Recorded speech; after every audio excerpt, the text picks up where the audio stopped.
Эта конституция принималась, это не кусок бумаги, это волеизъявление народа.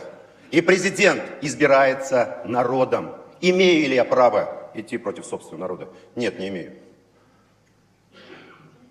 Я спросил у одного политика, я говорю, как ты такой, его же уже нет живых, я говорю, как ты всегда такой смелый, такой решительный, как ты всегда отстаиваешь свою позицию? Почему ты никогда не боялся? Он говорит, я боялся испугаться. И я с ним абсолютно согласен. Здесь в зале сидит первый президент Татарстана Ментимир Шаймиев. За моей спиной действующий президент Татарстана Рустам Минниханов. И их избирал народ. И я уважаю мнение своего народа. Я уважаю свою конституцию. Потому что где гарантии, что завтра нам скажут, да, лучше управлять страной, где укрупненные регионы, 5 регионов, какие проблемы, все очень хорошо, экономия на всем, на административно-управленческом персонале, на всем. Две гарантии, что не случится то, о чем нас некоторые политики прямо уже предупреждают. Мы тут защищаем не слова, вот я вам хочу что сказать, дорогие коллеги.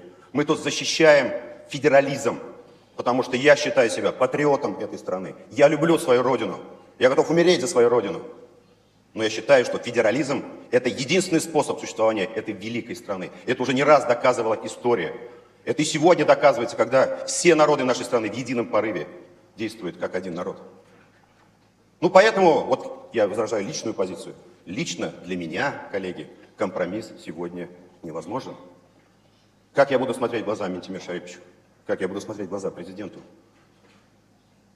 Я считаю, что здесь, сегодня в зале, конечно, многие будут решать разумом.